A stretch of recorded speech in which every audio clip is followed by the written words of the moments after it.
kami akan wawancara dengan Bapak Fahru Nofrian. Beliau adalah Ketua Jurusan Ilmu Ekonomi Fakultas Ekonomi dan Bisnis Universitas Pembangunan Nasional Veteran Jakarta. Pak Fahrul merupakan lulusan doktor dari Sorbonne University, Paris, Prancis. Beliau juga memiliki banyak pengalaman di berbagai bidang, salah satunya menjadi Komite Ekonomi dan Industri Nasional. Juga pernah di Badan Supervisi Bank Indonesia. Juga pernah menjadi staf ahli di Komisi 11 DPR RI. Dan juga staf di OECD. Bahkan sampai hari ini beliau juga menjadi redaktur di jurnal Prisma. Dalam kesempatan ini kami akan melakukan wawancara tentang situasi dan kondisi ekonomi Indonesia pasca dihantam COVID sejak 2020 hingga 2021 ini. Berikut wawancara kami dengan Bapak Fahru Nofrian. Bagaimana ke depan ekonomi Indonesia setelah dihantam COVID dalam 1 tahun terakhir? Kita ingin penjelasan dari Mas Fahru. Ya, terima kasih Pak atas pertanyaannya ya, sangat menarik pertanyaannya. Tentunya saya akan melihat dari jangka pendek dulu ya Pak ya. Mungkin dalam jangka pendek bahwa perekonomian kita pastinya setelah dihantam COVID itu sangat terdampak gitu ya Pak ya. Sangat terdampak sebagaimana diketahui bahwa tingkat pertumbuhan itu negatif ya Pak, negatif di bawah 0% gitu kan. Lalu juga meskipun kita bisa lihat tidak hanya dari sisi pertumbuhan begitu Pak ya, jadi ekonomi kan luas begitu ya, jadi ekonomi juga misalnya dari sisi kesehatannya, dari sisi pendidikannya itu semua pasti terdampak, terutama misalnya dari sisi kualitas pembelajaran juga itu terpengaruh. Lalu juga dari sisi anggaran juga Pak terpengaruh begitu ya. Anggaran kita tahu bahwa untuk menangani COVID ini kan anggarannya cukup besar pengeluaran pemerintah, dan untuk itu pemerintah dengan budget yang terbatas telah mengupayakan bagaimana pembiayaan pengeluaran tersebut yang melonjak terkait dengan dampak dari COVID-19. Lalu dampak dari COVID juga bisa dirasakan kepada produksi gitu ya Pak ya, dari kepada BUMN misalnya itu pasti memengaruhi produksi. Lalu juga memengaruhi dari sisi ke sektor swasta itu juga terpengaruh. Jadi dampaknya kita bisa lihat yang pada akhirnya berujung kepada pengangguran dan juga bahkan beberapa usaha mengalami gulung tikar begitu ya Pak. Jadi saya rasa dampak dari COVID ini sangat signifikan, dan akhirnya secara ekonomi kita bisa melihat dari sisi tingkat pertumbuhan negatif akan hingga mencapai minus 5-6%. Itu menandakan dampak yang cukup signifikan kepada perekonomian. Kebijakan pemerintah misalnya dalam menangani kesehatan dengan kebijakan ekonomi itu kan seperti bertolak belakang, ya kan? Nah, jadi itu yang membuat ekonomi kan terpuruk. Nah, kira-kira bagaimana yang paling efektif menurut Pak Fahrul? Ya, jadi kita harus melihat ini dari sisi hubungan antara ekonomi dan kesehatan. Kita bisa melihat bahwa pertama-tama adalah sektor kesehatan selama ini telah kita abaikan gitu ya Pak ya. Jadi karena sektor kesehatan ini telah terabaikan sehingga penanganan ketika terjadi pandemi ini menjadi lebih sulit. Lalu yang kedua adalah negara kita mengalami proses industrialisasinya tidak terlalu berhasil, sehingga itu juga menyebabkan supaya penanganan kesehatan dan juga pemulihan ekonomi menjadi lebih sulit. Meskipun sebelum pandemi ini, sebelum COVID ini ada, sebetulnya kondisi ekonomi Indonesia mungkin bisa dikatakan memang sudah tidak terlalu baik karena proses industrialisasi yang tidak berjalan. Nah, ketika ada krisis pandemi yang diakibatkan oleh COVID-19 ini, maka kita bisa melihat dilema ini semakin menjadi tajam begitu ya. Dilema apa? Dilema antara kesehatan dan ekonomi. Sehingga kalau sebelumnya masih bisa diabaikan, sekarang menjadi lebih tajam dilemanya. Pemerintah harus memilih apakah ekonomi atau kesehatan begitu kan. Nah, dalam situasi seperti itu kita bisa melihat adanya tektok ya atau pingpong gitu ya antara ekonomi dan kesehatan. Di satu sisi pemerintah mengeluarkan statement ekonomi misalnya, lalu itu akan berdampak kepada kesehatan. Kemudian kesehatan akan merespon dengan kebijakan juga, lalu itu akan berdampak kepada ekonomi. Jadi ada semacam seperti pingpong begitu antara ekonomi dan kesehatan. Dan harusnya proses tersebut gitu ya, proses pingpong tersebut antara ekonomi dan kesehatan itu harusnya diarahkan bagaimana bisa di satu sisi ketika misalnya pemerintah harus menerapkan kebijakan kesehatan dalam rangka mengurangi positivity rate gitu, harusnya kemudian ekonomi dalam jangka waktu tertentu akan merespon. Nah, responnya itu harusnya diarahkan kepada produksi sehingga meskipun ada krisis, proses produksi tersendat tetapi masih tetap berjalan begitu. Nah, kemarin itu kita bisa melihat proses pingpong tersebut sepertinya tidak terlalu berjalan dengan baik. Jika itu mengakibatkan aktivitas ekonomi menjadi lebih terganggu. Sektor mana yang harus digenjot supaya ekonomi kita bisa lebih bertumbuh? Nah, kalau kita melihat pada data, kita bisa melihat bahwa ketika kemarin terjadi krisis pandemi, maka sektor yang masih positif adalah pertanian dan peternakan, sektor agrikultur.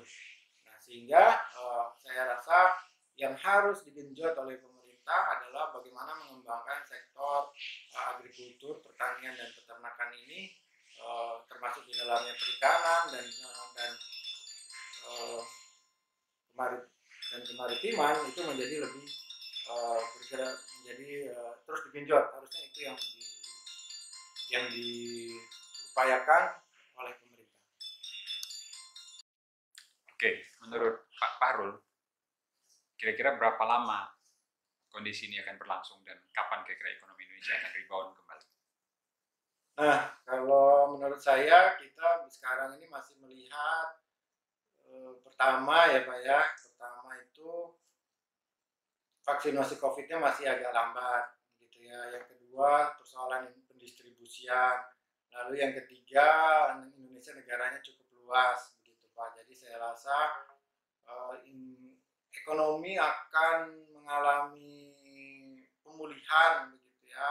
Mungkin akhir tahun ini Pak, kalau menurut saya akan menjadi lebih baik pada akhir tahun ini meskipun mungkin belum kembali kepada kondisi yang normal begitu Pak. Apakah itu dampak dari vaksinasi atau ada dampak lain? Ya, itu salah satu dampaknya adalah diakibatkan oleh adanya vaksinasi ini. Tentunya itu akan lebih mempercepat proses pemulihan, Pak. Tapi tahun ini apakah berapa persen kira-kira pertumbuhan ekonomi Indonesia? Ya, kalau saya rasa itu mungkin kalau kita mengasumsikan begitu Pak ya, kalau kita mengasumsikan proses vaksinasi COVID ini berjalan dengan lancar, lalu negara-negara lain juga lancar proses vaksinasinya, lalu tidak ada kejutan baru dari virus COVID-19 begitu, saya rasa mungkin bisa antara 1-2% begitu Pak akhir tahun ini. Tapi kalau maksimal mungkin bisa 2-3%. Tapi kalau di atas itu saya rasa itu masih terlalu optimis Pak.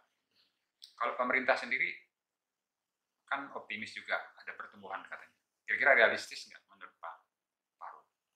Kalau saya lihat asumsi pemerintah kan berada pada kisaran 4-5% ya Pak ya. Saya rasa sih itu kalau menurut prediksi saya terlalu tinggi ya Pak kalau untuk tahun ini gitu. Mungkin tahun besok saja mungkin belum segitu begitu Pak. Jadi untuk tahun ini saya rasa yang cukup ideal gitu ya antara 1-2% gitu Pak. Itu yang paling 1-2% itu dari kontribusi sektor apa?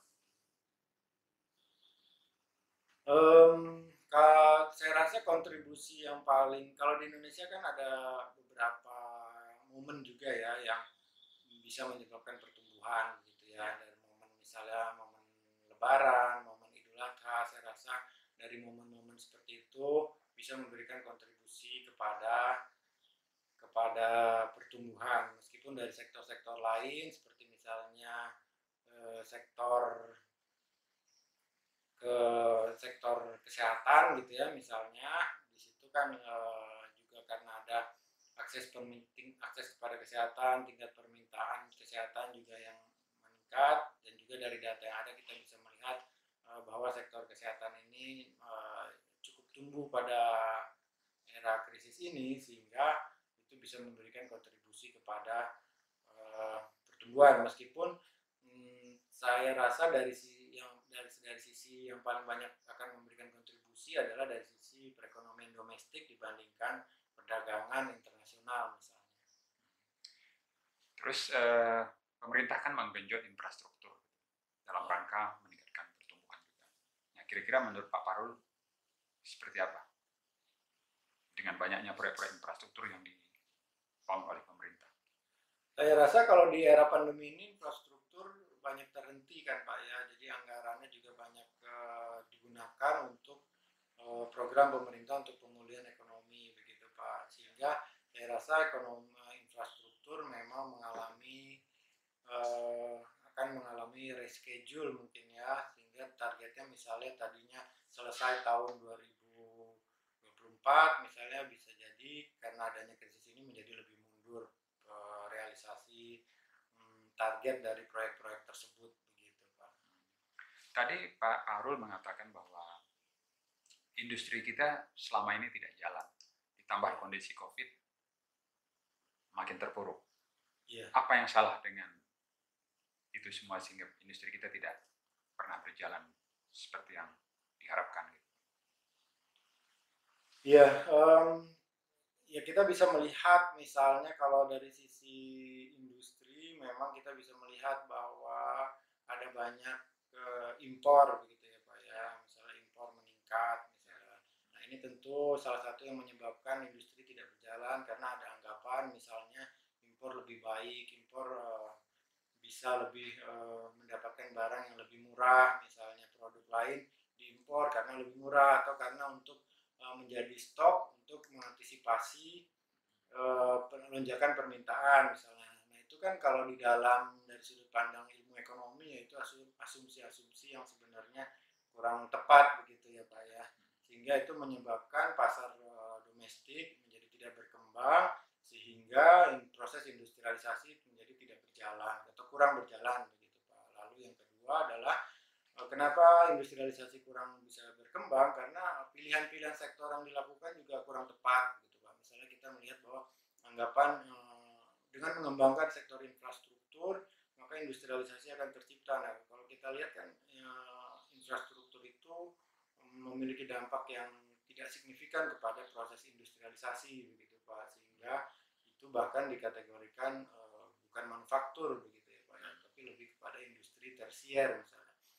Tapi itu sektor tersebut dianggap penting untuk pembangunan begitu Pak. Jadi kalau kita melihat, kalau pertanyaannya kenapa tidak terjadi industrialisasi, mungkin jawaban saya adalah karena pilihan sektornya kurang tepat begitu Pak. Jadi yang tepat itu industri apa yang harus dikembangkan di Indonesia?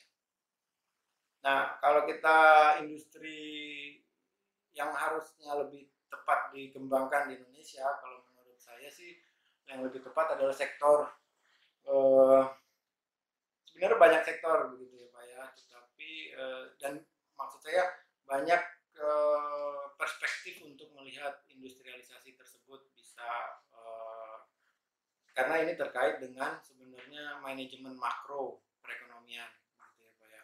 Nah, manajemen makro itu kan tidak hanya sektor tetapi misalnya saja bagaimana agar proses produksi itu berjalan secara masif sehingga bisa mencapai skala perekonomian gitu. Nah, tentunya itu targetnya dari pilihan sektor yang diambil oleh pemerintah misalnya. Nah, kalau kita bisa melihat apakah sektor infrastruktur akan menyebabkan skala perekonomian, akan menyebabkan proses produksi kan itu tidak agak jauh gitu ya Pak dari proses produksi sebenarnya sektor infrastruktur. Nah, kalau kita melihat yang lebih tepat sektor yang bisa menggenjot proses produksi sebenarnya ada banyak Pak, dan terutama pertanian, perikanan ataupun industri ringan, industri berat itu juga merupakan sektor-sektor yang sebenarnya merupakan tantangan utama yang harus dikembangkan begitu Pak. Tapi kalau kita melihat sekarang manajemen makro yang banyak diadopsi cenderung untuk lari dari masalah itu. Ya, jadi macam kebijakan pembatasan kegiatan masyarakat oleh pemerintah itu di satu sisi kan untuk kepentingan kesehatan ya, untuk kepentingan kesehatan. Tapi di satu sisi lain kan tadi menghambat ekonomi, kan gitu. Iya. Ya, jadi kita kalau saya sih melihatnya mungkin dari sisi yang tadi seperti saya sampaikan gitu ya Pak ya. Jadi ada proses pingpong gitu ya antara ekonomi dan kesehatan. Jadi ketika kebijakan itu diambil untuk jangka waktu tertentu itu kan tidak selamanya ya Pak ya. Jadi ada diterapkan untuk jangka waktu tertentu, misalnya katakanlah sebulan dalam rangka penyelamatan kesehatan. Nah, saya rasa kebijakan itu sudah tepat begitu Pak ya kalau dari sisi itu. Tetapi dari sisi penerapannya pada kenyataannya pengawasan penerapannya kita bisa melihat pasti sangat lemah di jalanan begitu Pak. Nah, itu yang mempengaruhi sehingga jumlah kasus masih tetap meningkat begitu, dan di sisi lain perekonomian ternyata tidak mengalami proses penurunan begitu kan. Nah, sebaliknya saya rasa harus dilihat kebijakan ekonomi juga begitu. Jadi ketika kebijakan kesehatan itu diterapkan tetapi kemudian jangka waktu sebulan, setelah itu misalnya berakhir kebijakan pembatasan tersebut, maka setelah itu ekonomi akan merespon. Tetapi kebijakan ekonomi untuk merespon itu tidak ada begitu. Kita tidak merasakan bahwa setelah ada pembatasan itu berakhir, gimana kebijakan pemerintah untuk merespon setelah ada pembatasan selama sebulan itu. Nah, itu menyebabkan perekonomian Indonesia menjadi lebih terganggu gitu ya. Jadi belum terlihat kebijakan yang sistematis baik dari proses kesehatan kemudian dipingpong ke ekonomi, lalu bagaimana respon ekonomi itu belum terlihat cukup sistematis begitu Pak. Terus terlebih lagi juga dari sisi anggaran, kita bisa melihat dari anggaran yang sangat rumit, yang sangat prosedural begitu kan, sehingga itu semakin menambah terhambatnya pemulihan ekonomi. Bagaimana Pak Fahrul melihat krisis 98 dan krisis saat ini? Apakah ada persamaan dalam pendekatannya atau seperti apa untuk kita keluar dari krisis ekonomi? Ya, kalau kita melihat dari sisi krisis, sebenarnya krisis yang terjadi sekarang itu bukan satu-satunya krisis yang pernah terjadi begitu ya Pak ya. Tetapi juga kita bisa melihat sebelumnya ada krisis di Eropa 2011, 2009, krisis di Amerika 2007 meskipun sudah dimulai dari 2005, lalu ada krisis lagi pada tahun 97, 98. Jadi sebenarnya kalau kita melihat adalah ekonomi, pertumbuhan, dan krisis itu seperti dua sisi mata uang Pak. Jadi yang satu ada pertumbuhan, yang satu ada krisis. Tapi selama ini kita bisa melihat fokusnya masih berorientasi lebih kepada pertumbuhan dan krisisnya cenderung diabaikan. Nah, krisis-krisis tersebut yang terjadi dalam jangka panjang juga memiliki karakteristik begitu ya. Tidak sama setiap krisis, karakteristiknya berbeda. Nah, krisis tahun 97 misalnya itu bukan krisis kesehatan. Di situ UMKM masih bisa berkembang menjadi mendorong percepatan pemulihan atau menjadi alternatif dari pemulihan misalnya. Tapi kalau sekarang kita bisa melihat sektor UMKM juga terdampak begitu Pak, sangat terdampak. Nah, oleh karena itu karakteristiknya berbeda dan kalau kita melihat juga bahwa yang membedakan antara tahun 97 dan sekarang adalah ketidakpastiannya Pak, ketidakpastiannya yang menjadi lebih radikal begitu Pak, sehingga menjadi sulit diprediksi perekonomian. Dan kalau pada tahun 97 yang lalu kita melihat sektor yang terkena itu adalah sektor keuangan begitu ya Pak. Kalau ini sekarang kita bisa melihat sektor yang terkena adalah semua sektor begitu ya, kecuali pertanian tadi karena masih tumbuh negatif positif. Tapi kita bisa melihat sebenarnya kita masih memiliki aset begitu Pak, aset produksi itu masih ada begitu kan. Hanya saja dari sisi permintaan itu menjadi lebih terganggu gitu. Mungkin itu salah satu perbedaannya Pak. Kalau UKM sekarang ini kontribusinya seperti apa Pak? Nah, kalau dari sisi UKM itu kita bisa melihat ya kontribusinya pasti ada penurunan ya Pak ya, sebagian besar UMKM pasti mengalami penurunan. Dan juga di sisi yang lain UMKM memang ada beberapa UMKM yang mungkin yang menguat begitu ya, tetapi sebagian besar mengalami pelambatan, penurunan. Nah, sebenarnya dalam situasi seperti ini UMKM seperti itu yang menjadi harus lebih didukung oleh pemerintah begitu Pak. Oke, kalau begitu Pak Parul, kami mengucapkan terima kasih atas kesediaannya untuk menerima kami dalam wawancara kali ini. Terima kasih. Iya Pak. Terima kasih Pak, sama-sama Pak.